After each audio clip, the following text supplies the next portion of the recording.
Hello friends, welcomes to everything happiness channel.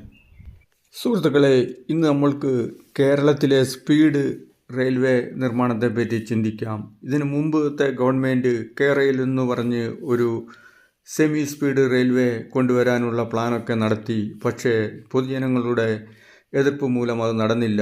ജപ്പാനിൽ തുരുമ്പ് പിടിച്ച് കിടക്കുന്ന കുറച്ച് ബോഗികളൊക്കെ ഇവിടെ കൊണ്ടുവന്ന് കേരളത്തിൻ്റെ നടുക്ക് കൂടെ ഭൂമി അക്വയർ ചെയ്ത് മഫിയ പ്രവർത്തനം നടത്തി, റിയൽ എസ്റ്റേറ്റ് മഫിയ നടത്തി, പാർട്ടിയുടെ സ്വന്തക്കാരും പിണിയാളുകളും ധാരാളം പണമുണ്ടാക്കാനുള്ള ഒരു റിയൽ എസ്റ്റേറ്റ് മഫിയ പരിപാടിയായിരുന്നു ആ കൊള്ളറയിൽ അല്ലെങ്കിൽ കേരയിൽ.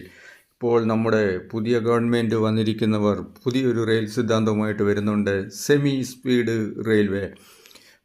എം ശ്രീധരൻ്റെ പ്ലാനാണെന്നൊക്കെ പറയുന്നു. പക്ഷേ ശ്രീധരൻ്റെ പ്ലാൻ ഇപ്പോൾ ഇന്ത്യയിൽ തന്നെ ബോംബെയിൽ നിന്ന് ഹൈദരാബാദിലേക്ക് അവിടുന്ന് തിരിച്ചുമുള്ള ഹൈസ്പീഡ് റെയിൽവേ വരുന്ന സ്ഥിതിക്ക് ഇവിടെ ഈ സെമി സ്പീഡ് റെയിൽവേ കൊണ്ട് കേരളത്തിലെ പോലെ സഞ്ചരിക്കുന്ന ജനങ്ങളുള്ള സഞ്ചാരപ്രിയരായ ജനങ്ങളുള്ള ഒരു നാട്ടിൽ സെമി സ്പീഡും കൊണ്ട് എന്താണുള്ളത്? ഇപ്പോഴത്തെ ട്രെയിൻ തന്നെ സ്പീഡ് കൂട്ടിക്കഴിഞ്ഞു കഴിഞ്ഞാൽ ആ സെമി സ്പീഡിൽ പോകാവുന്നേ ഉള്ളൂ. അതിനാൽ ആ റെയിൽവേ ഒന്നും നമ്മുടെ കേരള ജനതയ്ക്ക് ഒരു ഗുണവും ചെയ്യുകയില്ല. അത് വെറുതെ 60,000 കോടി രൂപ അല്ലെങ്കിൽ 80,000 കോടി രൂപ പാഴാക്കുന്നതിന് തുല്യമാണ് സുഹൃത്തുക്കളെ. അതിനാൽ നമ്മൾ ചിന്തിക്കേണ്ടത് എന്താണെന്ന് വെച്ച് കഴിഞ്ഞാൽ ലോക നിലവാരത്തിനൊപ്പമുള്ള ഹൈസ്പീഡ് റെയിൽവേ തന്നെയാണ് വേണ്ടത്. 300-350 കിലോമീറ്റർ പെർ ഹവറിൽ സഞ്ചരിക്കാൻ പറ്റുന്ന ഭൂമി കുറച്ച് അക്യൂർ ചെയ്തുകൊണ്ടിട്ടുള്ള ഏറ്റവും കൂടിയ ഹൈസ്പീഡ് മോഡേൺ റെയിൽവേ തന്നെയാണ് നമ്മുടെ കേരളത്തിന് ആവശ്യം. അത് നമ്മുടെ ഭരണകർത്താക്കൾക്ക് മനസ്സിലാകുമെന്ന് നമ്മൾ വിചാരിക്കാം. അതോടൊപ്പം ഏറ്റവും വലിയ ബിസിനസ് എന്ന് പറയുന്നത് ടൂറിസമാണ് സുഹൃത്തുക്കളെ. ടൂറിസം ഡെവലപ്പ് ചെയ്യുന്നതിന് വേണ്ടി internal tourism and external tourism develop ആകുന്നതിന് വേണ്ടി അതിസ്പീഡിലുള്ള ഗതാഗതം സുഗമമായി ഗതാഗതം നടത്തണമെങ്കിൽ ഒന്നെങ്കിൽ കടൽ മുഖേനയോ അല്ലെങ്കിൽ കര മുഖേനയോ അല്ലെങ്കിൽ വായു മുഖേനയോ എയർ മുഖേനയോ ആയിട്ടുള്ള ടൂറിസം ഡെസ്റ്റിനേഷൻസ് വേണം. ഇത് നമുക്ക് യൂറോപ്യൻ രാജ്യങ്ങളിലും മറ്റുള്ള രാജ്യങ്ങളിലും കാണാം. ഏറ്റവും കൂടുതൽ ടൂറിസത്തിൽ നിന്നാണ് അവിടെ വരുമാനമുണ്ടാക്കുന്നത്. ഉദാഹരണം, യൂറോപ്യൻ യൂണിയൻ രാജ്യങ്ങൾ, ഇറ്റലി, ഫിൻലാൻഡ്, നോർവേ, സ്വീഡൻ പോലെയുള്ള രാജ്യങ്ങൾ, ജപ്പാൻ, അമേരിക്ക തുടങ്ങിയ രാജ്യങ്ങൾ, ഈവൻ മിഡിൽ ഈസ്റ്റ് തന്നെ ധാരാളം തൊഴിലവസരങ്ങളും ബിസിനസ് അവസരങ്ങളും ഒക്കെ ഉണ്ടാകുന്നത് ടൂറിസത്തിൽ കൂടിയാണ്. അതിന് ഈ ഫാസ്റ്റായിട്ടുള്ള ട്രെയിൻ സർവീസൊക്കെ തന്നെ അഭികാമ്യമാണ്. അതിനാൽ ഹൈസ്പീഡ് റെയിൽവേ തന്നെ വേണം. അതോടൊപ്പം തന്നെ കേരളത്തിലെ വിവിധ ജില്ലകളെ ബന്ധിച്ചിട്ടുള്ള ടൂറിസത്തിന് വേണ്ടിയിട്ടുള്ള നീക്കങ്ങൾ, ഉദാഹരണം വയനാട് തുരങ്കപാത, അതോടൊപ്പം തന്നെ മൈസൂരിലേക്കുള്ള കണക്ടിവിറ്റി, റോഡ് 766 വിപുലീകരിക്കുക, 4 വരി പാതയാക്കുക.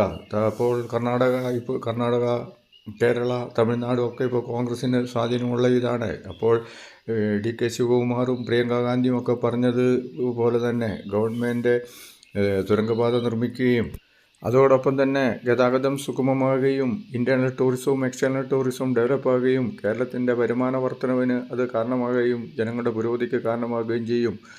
അതോടെ ഇപ്പോൾ തന്നെ കർണാടകയിൽ കോൺഗ്രസ് ഗവൺമെൻറ്റാണ്. DK ശിവകുമാറൊക്കെ പറഞ്ഞ മാതിരി 766 വികസിപ്പിച്ച് മൈസൂറുമായിട്ടുള്ള കോഴിക്കോടിൻ്റെ കണക്ടിവിറ്റി വർദ്ധിപ്പിക്കുകയും സഞ്ചാര സ്വാതന്ത്ര്യം സുഗമമാക്കുകയും ചെയ്യുമ്പോൾ തന്നെ ഒരുപാട് ടൂറിസം ഡെവലപ്മെൻറ്റിന് കാരണമാകും. അത് ബിസിനസ് ഡെവലപ്മെൻറ്റിനും ജനങ്ങളുടെ പുരോഗതിക്കും യാത്രാ പുരോഗതിക്കും എല്ലാം രാജ്യത്തിൻ്റെ തന്നെ പുരോഗതിക്കും കാരണമാകും സുഹൃത്തുക്കളെ. ഇക്കാര്യമൊക്കെ ഗവൺമെൻറ് ശ്രദ്ധിക്കുമെന്ന് നമുക്ക് കരുതാം. അല്ലാതെ ലോ സ്പീഡും പഴയ ട്രെയിനും കൊണ്ടൊന്നും യാതൊരു കാര്യമില്ല. അത്യാധുനികമായ ഹൈസ്പീഡ് ട്രെയിനൊക്കെയാണ് ഉണ്ടാകേണ്ടത്. അതോടെ നിലമ്പൂരിൽ നിന്ന് മൈസൂരിലേക്കുള്ള നഞ്ചൻകോടിലേക്കുള്ള റെയിൽവേ പാതയൊക്കെ പൂർത്തിയാക്കുകയും ഇതിനൊക്കെ ഗവൺമെൻറ് സത്വരമായി പരിശ്രമിക്കും. അവർ പറഞ്ഞ വാക്കുകൾ പാലിക്കുമെന്ന് നമുക്ക് വിശ്വസിക്കാം.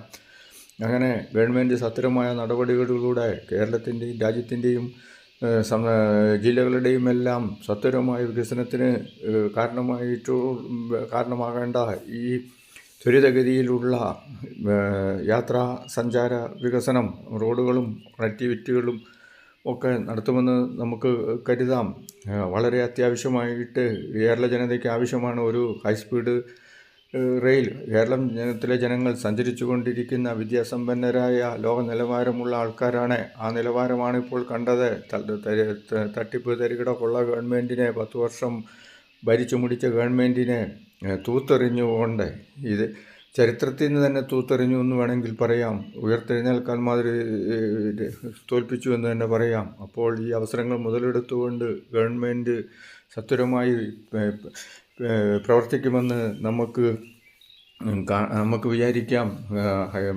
ടെക്നോക്രാറ്റുകളെയും അതിനെപ്പറ്റിയുള്ള കമ്മീഷനെയൊക്കെ വെച്ച് എത്രയും പെട്ടെന്ന് ഗവൺമെൻറ് ഈ പ്രവർത്തനങ്ങൾ ഏറ്റെടുത്ത് നടത്തും.